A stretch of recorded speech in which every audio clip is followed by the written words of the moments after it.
Mass General has a great partnership with the Massachusetts Ioneer Infirmary on the treatment of patients with acoustic neuromas. Currently, we perform a variety of procedures to treat these tumors.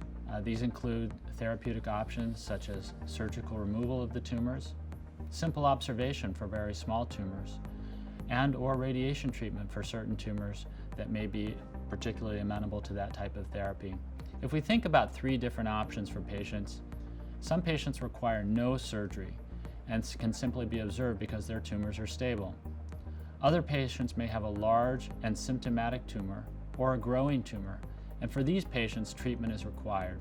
We have a large group of neurosurgeons and neurotologists here at both Mass General and Mass Ioneer who work together each day taking care of patients with this disease. The partnership with the Ioneer comes in for many reasons. One is that the surgery of acoustic neuromas almost always requires both a neurosurgeon with special skills and an ENT or ear, nose, and throat surgeon with special skills.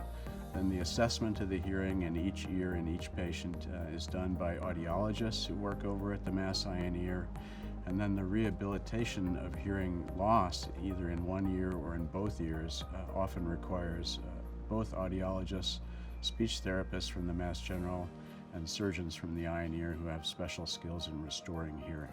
So these sorts of multidisciplinary relationships between surgeons, radiation oncologists, neuro-oncologists, audiologists, and rehabilitation specialists don't develop overnight. That's the final result of, so far, 3 generations of surgeons here at the Mass General who've been focusing on acoustic neuromas for basically the last 50 years. My partners from the Ioneer have had decades of experience with hundreds or more than 1,000 acoustic neuroma operations. Acoustic neuroma surgery can range from the relatively simple to the more complex depending on the size of the tumor. For example, a small tumor may be treated in just a short procedure, a middle fossa approach or a retrosigmoid approach, which can be accomplished within a couple of hours. Some patients come in with very large tumors. The goal here is to make sure that the patient's facial nerve is working to the best possible degree.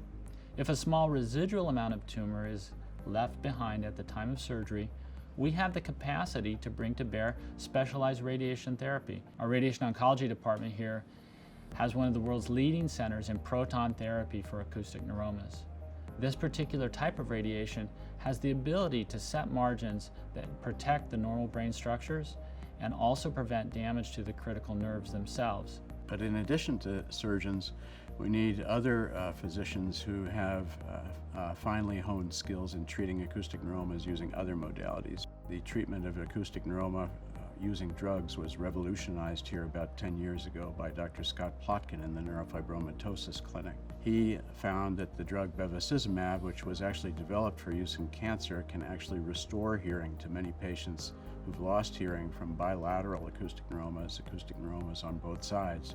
One of the efforts here is to use drug treatment to eventually entirely supplant surgery for as many tumors as possible in this area, because surgery will always have the risk of impacting on the patient's neurological function and hence on their quality of life.